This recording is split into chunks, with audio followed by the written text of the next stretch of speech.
Hello, good morning সকলকে। আজকের আমাদের 4 রাত 5 দিনের যে নর্থ সিকিম ট্রিপ তার দ্বিতীয় দিন। আমরা যাচ্ছিলাম লাচুংয়ের উদ্দেশ্যে। ব্রেকফাস্ট করে নিয়েছি। যেতে যেতে রাস্তার মাঝে এমন একটা দৃশ্য দেখলাম যার জন্য দাঁড়াতে বাধ্য হলাম। গ্যাংটক থেকে জাস্ট বেরিয়েছি, এখনও বেরোয়নি বলা চলে। দেখুন দৃশ্যটা, এই হচ্ছে মাইটি কাঞ্চনজঙ্ঘা গ্যাংটক থেকে। সকাল সকাল কাঞ্চনজঙ্ঘা, তারপর গ্যাংটক থেকে।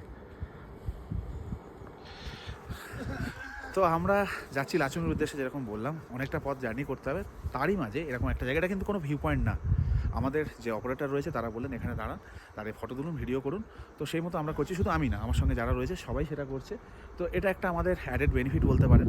সব জায়গায় কী হয়, ভিউ পয়েন্টগুলো দাঁড়াতে হয়, বাট এখানে কিন্তু সেই ব্যাপারটা নেই।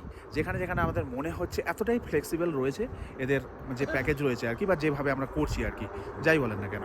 তো যাই হোক, আমরা ট্রাভেল করছি হ্যাপি ডেস্টিনেশনের সঙ্গে। তো তারা আমাদেরকে যথেষ্ট স্পেস দিচ্ছে, এটাই আমার বলার ছিল। সেই কারণে কিন্তু এরকম একটা জায়গা থেকে দাঁড়িয়ে আমরা এরকম একটা ভিউ উপভোগ করতে পারছি। চলুন। আর এদিকে একটা আওয়াজ আপনারা পাচ্ছেন হয়তো, সেটা হচ্ছে হেলিকপ্টারের জয় রাইড চলছে। এই হচ্ছে মাইটি কাঞ্চনজঙ্ঘা। সকাল সকাল কাঞ্চনজঙ্ঘার দর্শন গ্যাংটক থেকে।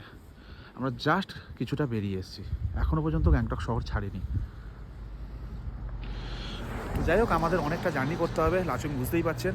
পৌঁছাতে পৌঁছাতে বিকাল হয়ে যাবে। সেই কারণে এখানে এই ভিডিওটা শেষ করছি। দেখা হচ্ছে পরের ভিডিওতে। অনেক কিছু আসছে, কীভাবে আমরা ট্রিপ করছি, কোথায় কোথায় যাচ্ছি, মানে সমস্ত কিছু যেরকম আমি করে থাকি সেটা আপনার সাথে শেয়ার করব। ভালো থাকবেন সবাই, দেখা হচ্ছে পরের ভিডিওতে।